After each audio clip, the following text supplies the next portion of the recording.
జయంతి ఘనంగా నిర్వహించడం జరిగింది ప్రభుత్వ కాంగ్రెస్ పార్టీ ఆధ్వర్యంలో. ఈరోజు ఇందిరాగాంధీ గారు చేసినటువంటి సేవలు,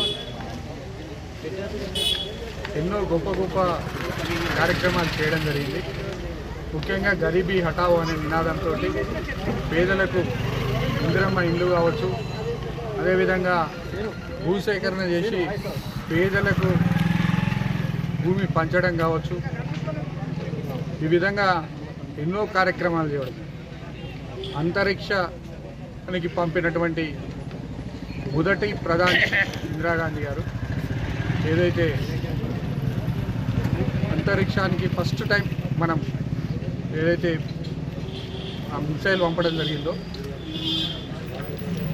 వారి హయాంలో జరగడం జరిగింది. అదేవిధంగా అణుబాంబు తయారు చేసింది కూడా మనం ఇందిరాగాంధీ గారి హయాంలోనే. అదేవిధంగా పాకిస్తాన్ మీద యుద్ధం చేసి విజయం సాధించింది కూడా ఇందిరాగాంధీ గారి ప్రధానమంత్రిగా ఉన్నప్పుడే జరగడం జరిగింది. వారు స్వాతంత్ర పోరాటంలో 8 నెలలు జైలుకు వెళ్ళడం జరిగింది. కాబట్టి ఈరోజు వారి అడుగుజాడల్లో కాంగ్రెస్ పార్టీ ముందుకు పోవడం జరుగుతుంది. తెలంగాణలో రేవంత్ రెడ్డి గారి నాయకత్వంలో ఇవాళ ముఖ్యమంత్రి గారు చేస్తున్నటువంటి ఇందిరాగాంధీ అడుగుజాడల్లో ముఖ్యమంత్రి గారు చేస్తున్నటువంటి అభివృద్ధి కార్యక్రమాలు, అదేవిధంగా ఈ మధ్యనే ఇందిరమ్మ ఇల్లు కూడా నియోజకవర్గానికి 3,500 ఇల్లు ఇవ్వడం జరిగింది.